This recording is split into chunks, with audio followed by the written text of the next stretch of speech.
As the facilitator has indicated, please continue to place your comments on the chat as we go along. We will endeavor to answer them as we go along. Thank you. Next slide, please. So this slide was effectively presented in our briefing session last week. The National Pathway Management Network, or as we call it, a network of networks, is aimed at facilitating, coordinating, and functioning of the various networks that exist across the market, both within the public sector, private sector, and the NGO space. And this is so as to better facilitate the transition of young people into and through the labor market by improving the visibility of that young person, providing access to a wider range of opportunities as well as service across the network. And this will be achieved by building partnerships between those various government department, NGOs, and private sectors, so that we have a combined network, or where the young person will have line of sight through all the opportunities that is available to him, and conversely, of course, for the opportunity holders to have sight of the young person across the network as well. So we know that young persons face various barriers, inhibiting the ability to participate in the labor market and the wider economy.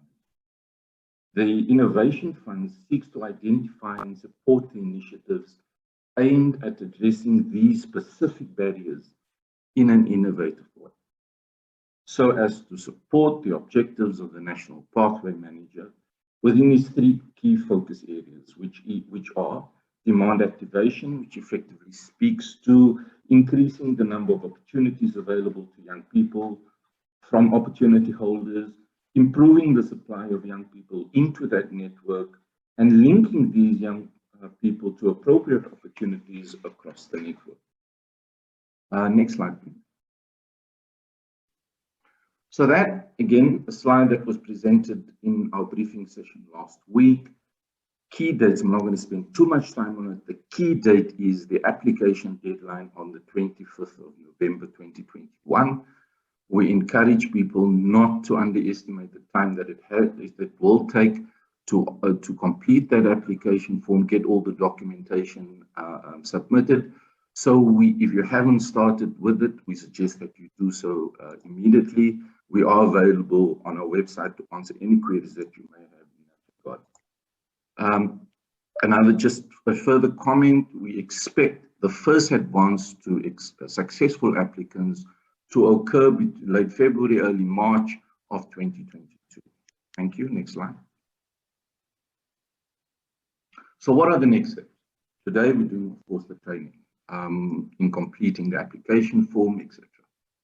The window closes, as I said, on the 25th of November. Very importantly, applicants will have to submit applications inclusive of the completed ABC PIMP, which we will take you through today, as well as the due diligence file with FICA and legal assessments, and we will also go through that later in the session. 2 weeks after that window closes, that is the 25th of November, 2 weeks thereafter, applicants will be informed of their eligibility status. Successful applicants will be provided with potential dates for due diligence engagement, and on a risk-adjusted basis, it will be determined whether that particular engagement will either be on-site or virtual. Each applicant will be allocated a jobs fund team with a team leader. Correspondence and engagement will go through the team leader or project lead. The project lead will reach out once these allocations have been made. We encourage you, when you communicate with that project team, that you copy the entire team in so that everybody's on the same page at all times. Now, this application process straddles the December holidays. Now, we know that people go on holiday, but the Jobs Fund staff, in attempting to get this process done as soon as possible, will be working during that period, obviously with the exception of public holidays. And we encourage applicants to be responsive to any queries that may come through during that period, so that we don't hold up the process, and we get the appraisal process and approval process done as soon as we possibly can so that the money can flow to those applicants. Project teams will lead due diligence engagement. These will occur within 3 or 4 weeks in January. As I've said, there will be communication in that regard. Applications approving, proceeding to the full appraisal phase will be allocated jobs fund specialists. That includes a financial analyst, a legal person, M&E resource to assist applications to complete and get everything ready so that we can go to the technical evaluation committee and investment committee, both of whom are independent committees, to make that representation to them with the hope of getting the best possible outcome. We have to say that the above dates are indicative. Of course, being a challenge fund, we're not quite sure how many applications we're going to get, and the actual timing of the entire process depends on how many applications actually comes in, because of course one has to spend the right amount of time on all the applications that come through so that we are fair in that appraisal process. Contracting, once we have the investment committee decision, we go into the contracting phase. We expect this to be completed before the end of March to enable the first advances to be paid to those successful projects. I now hand you over to Alden Edwards, my colleague, who leads our GMS team, to take us through a high-level outline of the ABC, the portal, the application portal, as well as the application form. Thanks, Alden. Sorry, Nazim. Yes, sir. Before we hand over to Alden to help us understand where to access the ABC PIMP that we are talking about, I know you did speak about it. Can you please clarify for the colleagues at a very high level the distinction between the two fund rounds that we have announced? Moses, say that again, you broke up, sorry. Okay, can you please elaborate or outline? I know you did speak to this earlier on, but just for clarity of some of the colleagues that are in the session for the first time also, and those that probably did miss yesterday's training session, can you explain at a high level the difference between the NYS funding round and the innovation funding round at a high level, please? Okay. Yes, okay, ma'am. So the Presidential Youth Employment Intervention has a number of facets to it. Two of those, for which the Jobs Fund has issued call for proposals, is the Revitalized National Youth Service, and the second one is the Innovation Fund for the National Pathway Management Network. The National Youth Service is focused on NGOs, NPOs applying for funding to get young persons into a community service, right? Focus on community benefits, etc. The Innovation Fund is open to public, private, as well as the non-state sector to apply for grant funding to address projects that address that particular barrier that is faced by young persons in entering the labor market. So there are two distinct call for proposals. One is for the National Youth Service, and one is for the Innovation Fund, which is linked to the National Pathway Management. Does that cover you, Mokete? Thank you very much, Nazim. Colleagues, yeah. I trust that provides clarity. One, we are focusing on youth service in community, and that's the other, the Innovation Fund, which is today's purpose of the training. We are focusing on innovative approaches on addressing barriers for youth unemployment. Colleagues, I'm going to hand over to Alden, who will take us through how do we access the ABC PIMP. Thank you, Alden. Thanks, Maketi. Can you see my screen? Yes, I can. Okay. So good morning, participants. Just taking you through some of the navigation requirements to access the online portal, as well as the online application form, and specifically for the next section around the ABC PIMP, where do we actually locate or find this on the application form? So if you haven't done so already, in terms of completing or registering an application on the applicable portal, you would do so by accessing the Jobs Fund's website. This is www.jobsfund.org.za.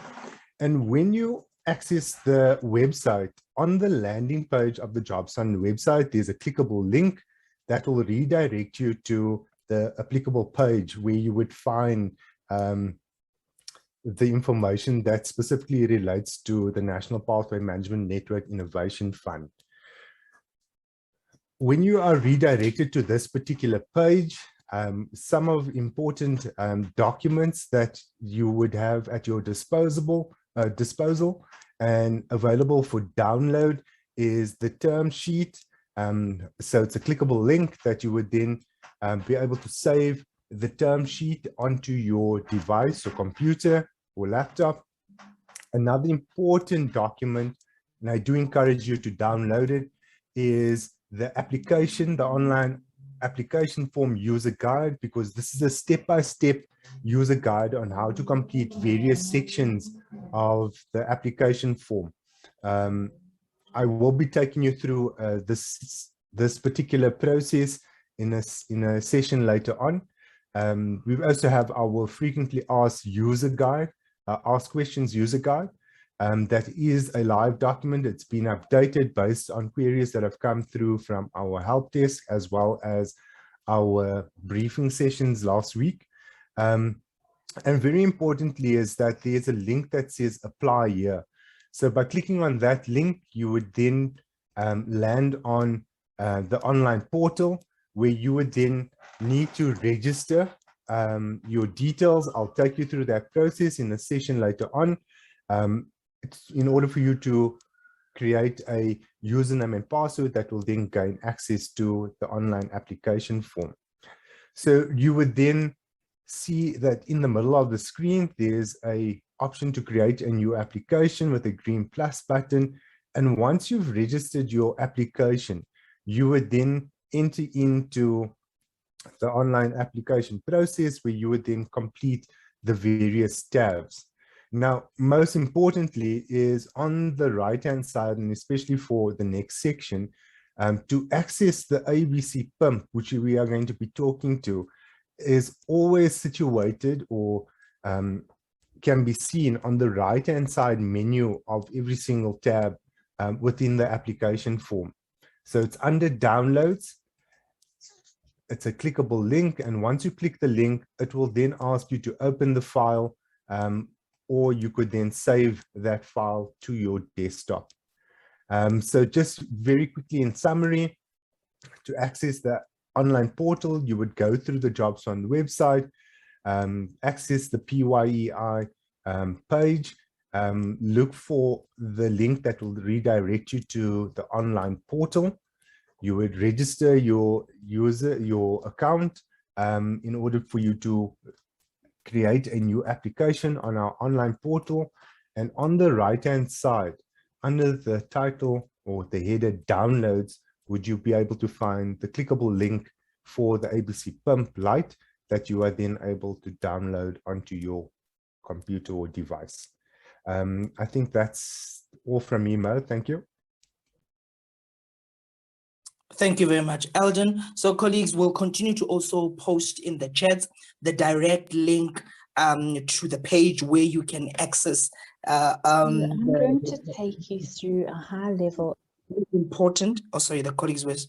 It's very important to remember that you must register and create an account. Then you are able to access the right-hand bar on the web page where you can be able to download or save the ABC PIMP. Colleagues, as a reminder for those that are still coming in, today we are giving an overview and direct training into how to make sure that you complete and understand the different application requirements. And we're here to really give you support and clarify what information will be required. So this is the purpose of this engagement today, to help you and your teams complete the ABC PIMP and the whole application process. I'm going to hand over to my colleague, Catherine, who will give you an overview of the ABC PIMP. Colleague, just a reminder, the first session is an overview. Later on, after tea break, we will zoom in into the specifics of each section. So do not fret too much when you do not see it. You do have, I understand also,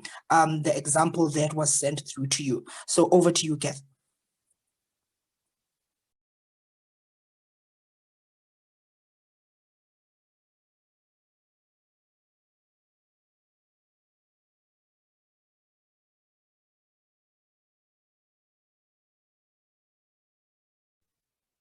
Our colleagues having, okay, that's coming on.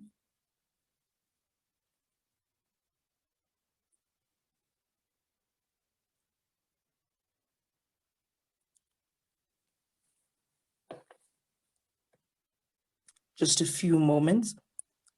And Lerato and colleagues, Lerato also requested that if you had not registered earlier and you did not receive a copy of the presentation packs, kindly email her directly and she will forward you the material so that you are able to go along with us as we complete the training. Just make sure that you have confirmed your email and then she'll send it through to you. The recording will be made available on our website and the presentation after this. You may begin, colleagues. So I'm going to take you through a high-level overview of the ABC PIMP, but please bear in mind that a lot more detail will be provided in the segments that follow.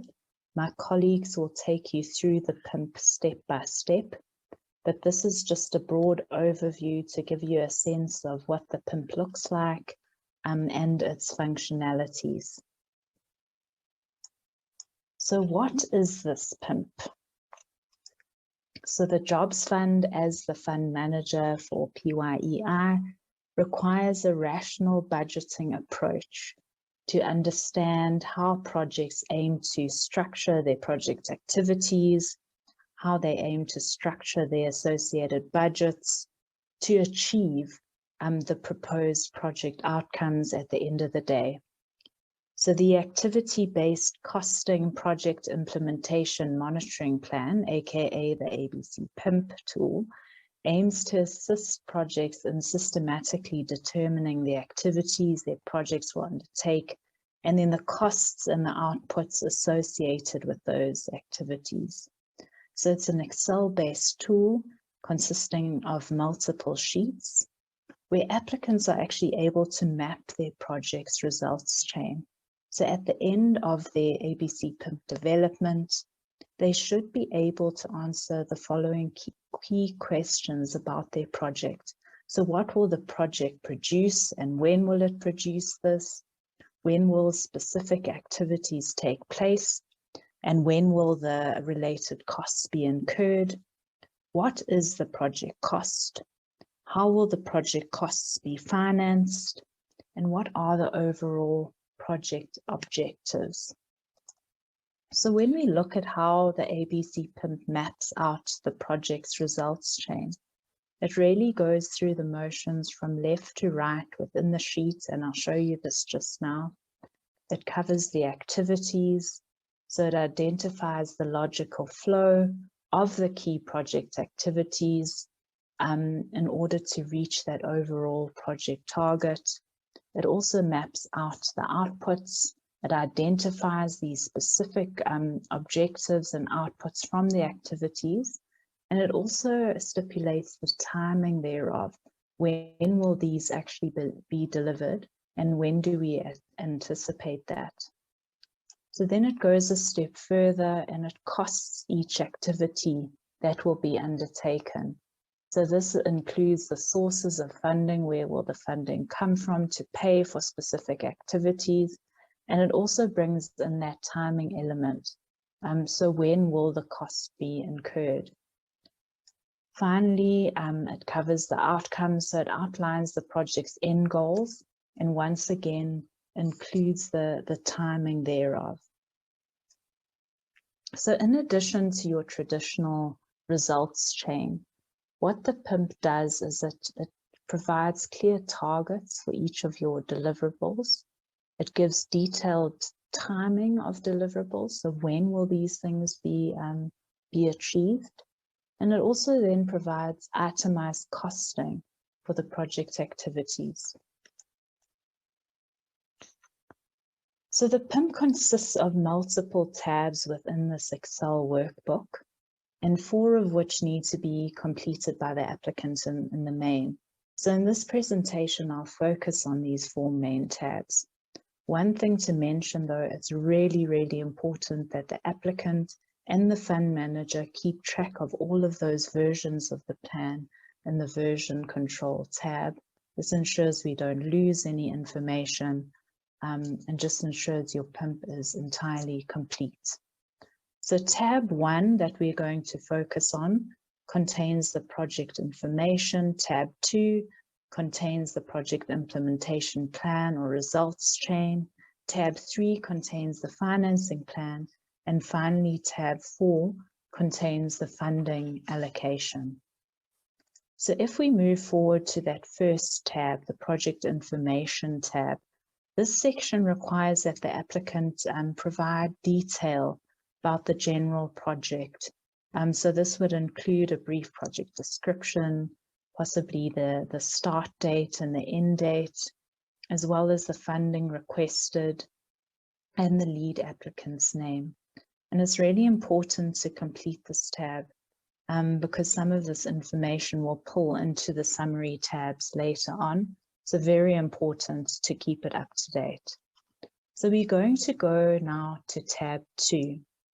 So in the next slide, I want to show you the ABC PIMP tab in its entirety.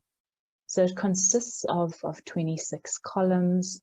So in the view that I'll show you now, it's really a bird's eye view that shows the separate sections within the 26 columns. But because it's quite a large spreadsheet, the text itself won't be legible in this particular slide. But don't worry, in the next slides, it'll clearly show the text so you'll be able to see more clearly. So I just want to show you these 3 main sections. So on the left, we have activities, outputs, and the timing thereof.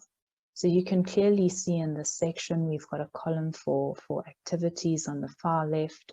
Then we go on to outputs and the assumptions associated with those outputs, and then looking at specific targets and timing of those deliverables.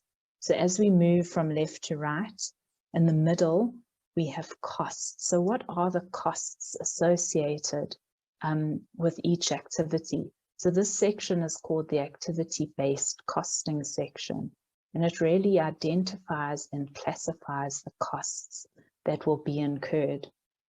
And then finally, this is part of the costing section, but it shows on the far right the timing of that budget expenditure. So now that you've seen the bird's eye view, I'm going to move on so we can zoom in to each of these specific areas. So we're still on tab 2 now, but we're going to be looking particularly at the activities and outputs. So applicants will identify key categories of activities that their projects will undertake to finally reach their end goal. So this could be, say, one activity category is the recruitment and onboarding of young people. So you can see in this particular slide, that's the first activity category that is actually shown here. But you would add more than to your PIMP to map out your project. So other examples, you could have an activity category that highlights the training of those young people. So what sort of training will they receive? When will they receive it? And what sort of interventions are we actually looking at? A third activity category could be allocating them appropriate opportunities according to their aptitude and interests. And then another example of an activity category could be the forming of partnerships with other organizations to secure further opportunities for these young people. So in the PIMP, and my colleagues will go through this in more detail later, there are 7 activity categories in total. And 2 of these are standard compulsory activity categories. So essentially, each applicant has the opportunity to complete 5 very project-specific activity categories. So each of these activity categories revolves around a specific set of actions and outputs. So you can see within the recruitment of young people, if I use this one as an example, so this is the activity category here, and then there are various sub-activities that the project can list. So what exactly under this general activity will I be doing to ensure I reach my goal? So for example, the first sub-activity is the advertising of the initiative in relevant community newspapers. So the output from that could be the number of adverts posted. And then I go into plotting specific targets and the timing thereof. So when do I want to place these ads? Is it all in period 1? Or is it spread out over several periods? So the ABC PIMP really allows you to map out what you want to do and when. For each activity category, applicants must also highlight an overall milestone output for that activity. So this highlights the milestone that will be reached in the project once all these activities under the activity category will be undertaken. And this milestone indicator then forms one of the project-specific indicators and is pulled into the outcomes section in the PIMP that we'll discuss a little bit later. So what have we mapped in the PIMP thus far in terms of the results chain? So we've had a look at activities and we've covered outputs. So now in this next section, we'll want to look at costing. The activity-based costing section requires the applicant to cost each activity and show the basis for this costing. We're trying to answer the question, what will these activities cost? So applicants are required to highlight the costs to be incurred. You'll see there's a place to classify the cost as per the SCOA, and then document the assumptions for each of these costs. So as seen on the slide, this costing is directly aligned with the activity. So you'll see it's listed on the same row. So that helps with the logic of costing all these activities and having an associated budget for it. So then we go a step further and we go to the far right of the ABC PIMP. So now we want to indicate the timing and the breakdown of those cost items under each activity. So when will these costs be incurred? Will they be incurred in period 1? Will it be spread out throughout the implementation period? So applicants must split those funds into the respective quarters in line with when they will be spent. And then as per the previous section, this detail is to be included in the same row as the activity that it's associated with. So you will see the logic follows in one row, so costing each activity. So now when we reflect on what we have mapped in the PIMP thus far, we've covered our activities, we've covered outputs, and now we've covered costing. So now we need to move on to unpacking the project outcomes. So in the PIMP, from row 117 onwards, this houses the anticipated outcomes section. So really these outcomes refer to the end goals of the initiative. So what will the medium to long-term benefits be for those involved? And this would also evidently include the 6 Innovation Fund program indicators. So it would include the number of registered unemployed young people. So that's the number that have signed up for this particular initiative. The second one is the number of individual young people supported. The third, the number of support services secured by young people. The fourth, the number of individual young people who have secured earning opportunities. The fifth, number of earning opportunities secured by young people. And then the sixth is the number of organizations partnered with. So the section also includes the identified milestone indicators, which would have pulled through from the output section and the activity section above in the PIMP. So it's important that these are highlighted and pulled through. In this section as well, and my colleagues later on will take us through this, any other project-specific indicators that projects wish to highlight and track can also be included in this outcomes section. So these indicators refer to the outcomes that are specific to your particular innovative project model. So these are indicators that are really important to track, to show the potential of the model to be scaled. So for example, this could mean the development of a new learning ecosystem that will begin to bridge the current disconnect between education and employment. So the applicant must develop these specific indicators or indicator that will track the progress in this regard. It's important to show the efficacy of the model at the end of the day. So now when we reflect on the results chain mapping in the PIMP thus far, we've covered activities, outputs, costing, and finally outcomes. But there is a need to further unpack the financial model in the project. So this is done in the remaining two tabs, so in the third and fourth tab. So let's move on to the financing plan. So in this financing plan, the applicant must illustrate how the project's costs will actually be financed. Now, is this going to be financed through grant funding? How much of it will be financed through grant funding? And how much of it will be financed through the matched funding element? So the applicant must indicate the amount of funding to be obtained under each category. And once again, you'll see must show the timing thereof. So when will this drawdown be required?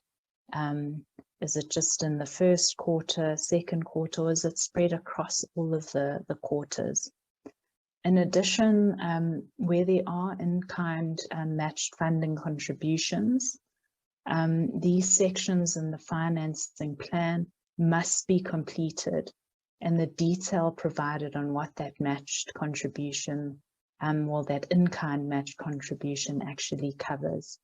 And my colleagues will go through this in more detail later on. So when we go to the final tab, the fourth tab, the funding allocation tab, this is used to show which funding source is to pay for which funding, which project expense. So this information is very important during the implementation phase, particularly when assessing cash flow needs of the project relative to its overall budget. But as I said earlier, my colleague will go into much more detail on this particular tab. So any queries you may have, we can address during that session on the funding allocation tab. Now, I also want to discuss the final two summary tabs.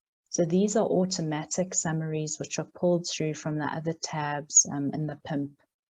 So the SCOA budget contains the full project budget and then the timing of the drawdowns and the expenditure each period. So this is a pre-populated sheet. It pulls from the financing plan. So that's the funding inflows are pulled through, and then also from the tab 2, the activity output, cost and outcome sheets. So the next summary tab, which is also an automated tab, this is the final sheet. It pulls through the summary. It provides a high-level overview of the project, income and expenditure, as well as the anticipated outcomes. So this pulls from across all tabs. All right, in the next section, my colleagues are going to take you through a specific project example, and then we'll delve into more detail on how to complete the PIMP, what are the assumptions, and how to better navigate this tool. Thank you very much.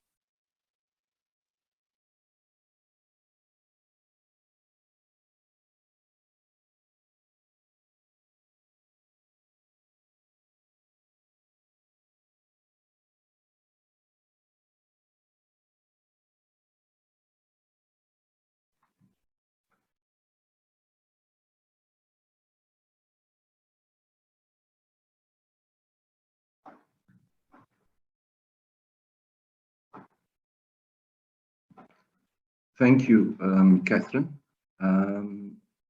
So going forward, so Kath gave a broad overview of the ABC PIMP, how it's structured, what it's meant to achieve, etc. The next two sessions will deal with a lot more detail as to what actually goes into completing the sections that Catherine was talking about or referring to. To make things easier and make it a bit more real, we have developed an example of a project, and it's purely fictitious, which will then form the basis of what subsequent speakers will be dealing with in doing demonstrations into completing the ABC PIMP. Can we go to the next slide, please? So this example project is called Removing Barriers to Youth Employment. The lead partner in this case is a concern called Advantage Employment Consultancy, Pty Limited. They have two implementing agents or project partners called First World Skills Development NPC and Youth for Jobs NPC. They are located in Gauteng, Northwest, and Mpumalanga. So Advantage, if I can shorten the name, is requesting a grant from the Innovation Fund of 3.5 million. They have confirmed match funding of 3.5 million, consisting of 1.75 million own contribution and contribution from other sources of 1.75 million. They have also committed to an in-kind match funding contribution of 1 million rand. The expected project outcomes, the number of registered unemployed young persons is 1,000. The number of individual young people being supported is also 1,000. The number of support services secured by young people is 1,500. The number of individual young people who have secured income opportunities is 500. The number of earning opportunities secured by young people for all opportunity holders is targeted at 700. And the number of organizations that they are targeting to partner with is 18. Next slide, please. So Advantage is a for-profit company. They have provided employment services in the Gauteng, Northwest, and Mpumalanga region for over 15 years. They have a database of over 500 clients to which employment services has been rendered or are being rendered. During this time of operation, Advantage has seen firsthand the multiple challenges faced by young work seekers in taking advantage of opportunities that do exist in the labor market. These are multifaceted and require an integrated approach. Our research has shown that less than 25% of unemployed young people have the ability to benefit from these opportunities. The issue mentioned are based on the fact that unemployed youth cannot afford to look for employment. High data costs and transport costs, for example, inhibit a resource-constrained young person from seeking out these opportunities. Additionally, there is often a gap in the level of skills that opportunities holders are looking for and what potential employees possess.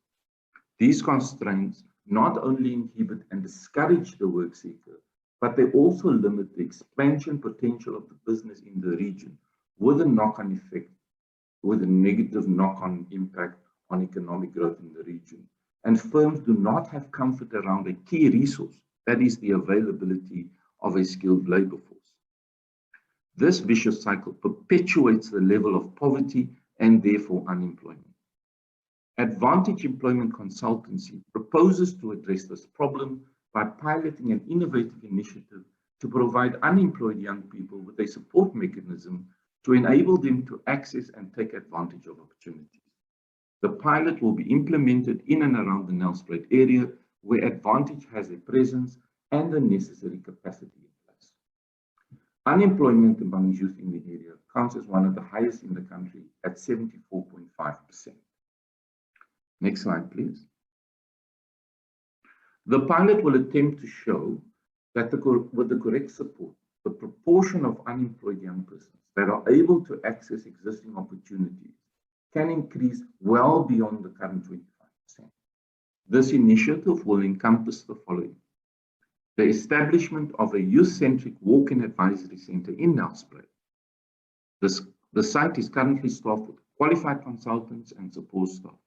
Additional staff will, however, be required to implement the project at the scale envisaged. The center will provide the young person with the ability to discuss issues faced with a qualified consultant, be assessed as to the skills they have, and receive career guidance given the assessment done. Be referred to project partners for the required skills training. Candidates will receive a stipend to cover the transport to and from the training venue. They will have access to CV development services. They will receive advice on and be linked with appropriate opportunities that would have been sourced from participating employers in the area. Candidates will be assisted to register on the SA Youth Mobi site. These candidates will be monitored, their progress will be monitored through the various opportunities that they are able to access. And additionally, the pilot will provide learnings to inform model scaling going forward. The project will partner with 2 implementing partners who have in excess of 10 years of experience in the field of interest. First World Skills Development NPC and Youth for Jobs NPC are providers of skill training programs designed to prepare candidates for the world of work. Candidates will be referred to these partners as required. The project will require cash funding of 7 million rand to implement.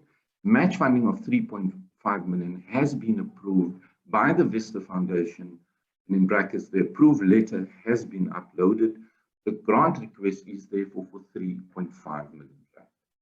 So, ladies and gentlemen, this is the example on which further engagement around the ABC PIMP will be based. I encourage you to keep this handy. You have been provided with it, keep it handy. It will provide context in the demonstrations that goes into explaining the various facets, in preparing the various facets of the ABC PIMP. Thank you. Thank you very much, Nazim. Colleague, as stated earlier, the morning part was an overview of how to access the application.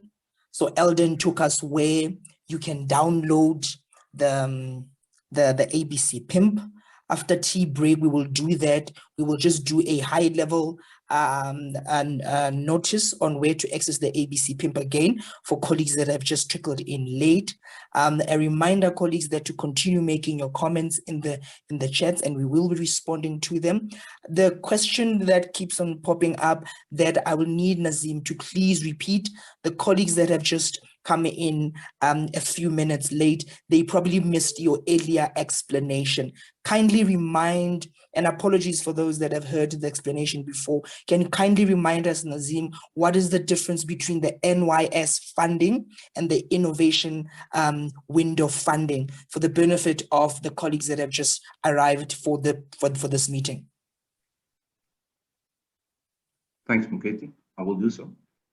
So the Jobs Fund has put out 2 calls for proposal. The first one, or the one, relates to the National Youth Service. The National Youth Service is about creating opportunities for youth to provide service to a community, within the community. So it's an opportunity for organizations to apply, to include unemployed youth, to be able to do youth or community service within their respective. The Innovation Fund serves to support the National Pathway Management. It is a fund that will support initiatives that address key barriers faced by young people in accessing and remaining within the labour market. I hope that covers it, Moketi. Thank you very much, Nazim.